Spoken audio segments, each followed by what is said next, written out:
Hi friends, இனிய காலை வணக்கம். இன்றைக்கி நம்ம விஐபி கேட்ரிங்ஸில் என்ன ஸ்பெஷல்னால் கத்திரிக்காய், முருங்கைக்காய், மாங்காய் போட்டு ஒரு சாம்பாருங்க ரெடி ஆகிட்டுருக்கு. ஆர்டர் வந்திருக்கு.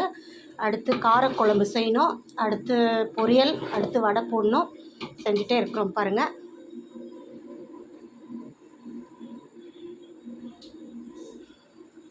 ஃப்ரெண்ட்ஸ், இன்றைக்கி நம்ம கத்திரிக்காய் காரக்குழம்பு ஆர்டர் வந்திருக்கு.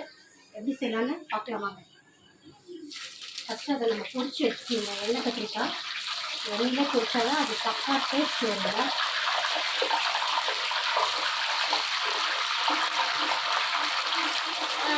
குட்டி குட்டி கத்திரிக்காய் எடுத்துட்டிங்கன்னா ரொம்ப டேஸ்ட்டாக இருக்குங்க. இன்றைக்கி ஆர்டர் வந்திருக்கு, அதனால் அதை செஞ்சுட்ருக்கோம்.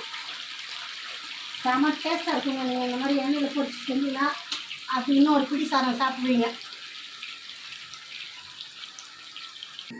ஃபைனலாக நம்ம கத்திரிக்காய் பொரிச்சாச்சுங்க. இந்த அளவு இருந்தால் போதும், பார்த்துக்குங்க. ஃபைனலாக நம்ம கத்திரிக்காய் எண்ணெய் கத்திரிக்காய் காரக்குழம்பு மொச்சவரை போட்டு ரெடி ஆயிடுச்சு. வாங்க சாப்பிடலாம்.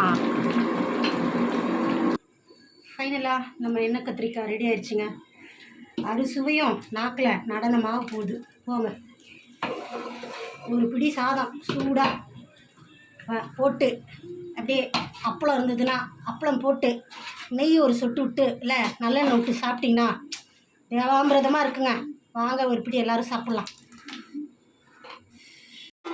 ஃபைனலாக இன்றைக்கி நம்ம விஐபி கேட்ரிங் சர்வீஸில் கத்திரிக்காய் காரக்குழம்பு, எண்ணெய் கத்திரிக்காய், சாம்பார், பொரியல், வடை ரெடி. பேக் பண்ணிடலாம்.